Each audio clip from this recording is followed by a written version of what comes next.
bab ke-7, memulai petualangan. Lin Fang dan Guru Shou Chan menikmati kebersamaan di dunia kecil untuk yang terakhir kalinya. Meski mereka terlihat baik-baik saja, tetapi tidak dengan perasaan di dalam hatinya, yang sama-sama merasakan kesedihan, namun mereka mencoba untuk tetap tersenyum dan menyembunyikan perasaan sedih tersebut. Waktu terus berjalan dengan cepat, hingga tidak terasa hari sudah mulai gelap. Waktunya telah tiba. Sekarang kamu akan memulai petualangan baru di luar sana. Ingat pesan yang telah aku sampaikan sebelumnya. Aku akan menantikan saat dimana namamu akan mengguncang seluruh alam dunia. Guru Shou Chan kemudian segera membuat segel tangan untuk mengirim Lin Fang keluar dari dalam dunia kecil. Baik Guru, ucap Lin Fang, lalu berlutut 3 kali sebagai bentuk penghormatan terakhirnya. Jaga dirimu baik-baik nak, ucap Shou Chan saat tubuh Lin Fang mulai menghilang. Hingga beberapa saat kemudian, Lin Fang sudah menghilang dari pandangannya. Tubuh Shou Chan perlahan memudar menjadi butiran cahaya bintang-bintang kecil yang beberapa saat kemudian menghilang. Namun, sebelum Shou Chan benar-benar menghilang, terlihat sebuah air mata yang menetes dari sudut matanya mengungkapkan perasaan sedih dan juga perasaan bahagia, karena di saat terakhirnya dapat bertemu dengan Lin Fang. Semoga kau dapat kembali mendapatkan apa yang seharusnya menjadi milikmu, nak. Suara Shou Chan terdengar untuk terakhir kalinya. Di luar hutan larangan, sebuah cahaya menyilaukan muncul, tidak lama kemudian membentuk siluet tubuh seorang pemuda dengan paras yang begitu tampan. Memiliki kulit putih bersih, dengan rahang yang tegas bagaikan seorang dewa yang turun dari langit. Akhirnya aku kembali, ucap Lin Fang begitu bahagia. Guru, percayalah aku akan menjadi seorang kultivator yang hebat suatu saat nanti. Lin Fang dengan mengingat sosok Shou Chan yang telah dianggap sebagai ayahnya sendiri. Di tengah-tengah rasa bahagianya, Lin Fang menatap jauh di mana desa yang menjadi tempat tinggalnya sejak kecil berada. Kakek, nenek, Lin Fang dengan perasaan sedih, lalu segera melesat dengan kecepatan penuh menuju desa. Desa Giok, desa yang dulu damai dan tenang, kini telah rata menjadi tanah. Keramaian warga desa Semanggi kini telah menghilang berganti dengan kesunyian. Apa yang terjadi di desa Giok menggambarkan dengan jelas bagaimana keadaan dunia kultivator, yang memiliki kekuatan akan menindas serta membunuh mereka yang lemah, demi tercapainya tujuan pribadi maupun kelompok. Sus! Lin Fang muncul di atas langit dengan pandangan mengitari tempat di sekitarnya. Dengan tatapan mata yang tenang, menggambarkan perasaan yang tidak menentu. Aku harap kalian semua memiliki kesempatan lebih baik di kehidupan selanjutnya. Kalian semua tidak perlu khawatir. Kebaikan dan perhatian kalian semua terhadap Lin Fang kecil akan aku balas dengan menghancurkan mereka yang telah melakukan ini semua. Aku bersumpah pada tempat di mana aku dibesarkan, tempat di mana aku menerima kebaikan serta kasih sayang.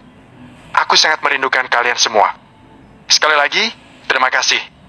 Di masa depan, aku akan kembali ke tempat ini untuk menemui kalian semua. Kakek, nenek, dan semuanya. Lin Fang memberikan hormat. Lin Fang perlahan turun ke tanah, lalu memberikan penghormatan. Lin Fang bersujud 3 kali dengan terus mencoba tersenyum. Ia tidak ingin menunjukkan air matanya di hadapan semua orang. Setelah memberikan penghormatan terakhir, Lin Fang menggerakkan tangannya membuat segel tangan dengan kecepatan angin. Usah! Sajak kuno mengambang membentuk cakram emas yang secara perlahan menyelimuti desa Giok.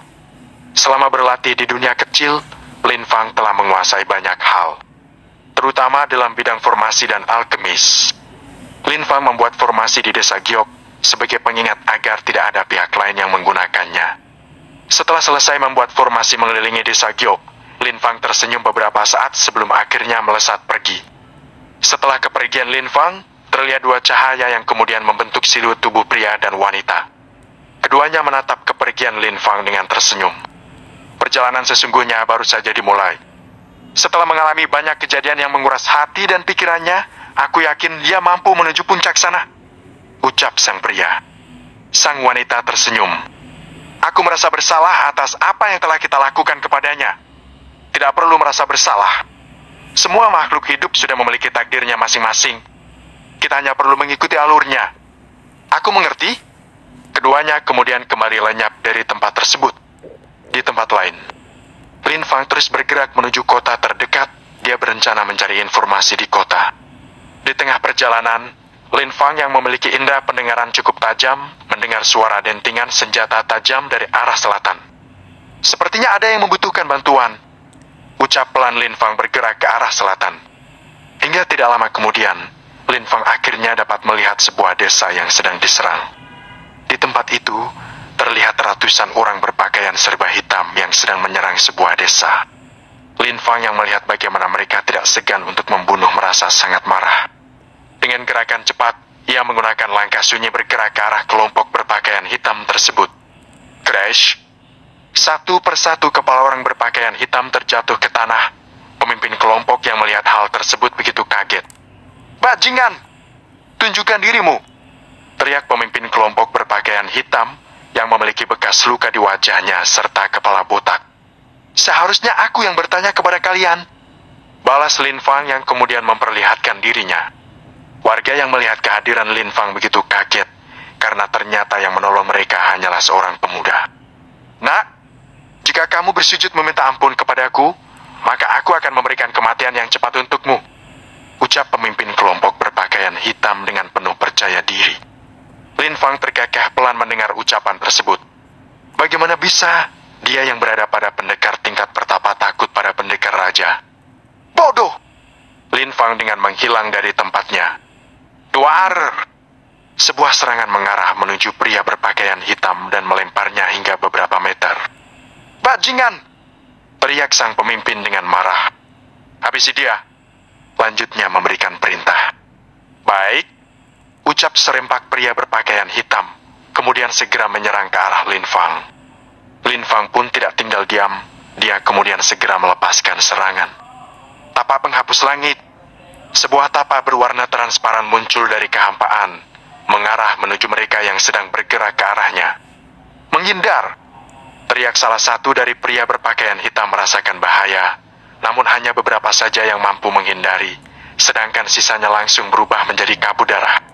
Pria berpakaian serba hitam yang tersisa begitu ketakutan saat melihat serangan tunggal dari Lin Fang langsung mengubarkannya menjadi kabut darah.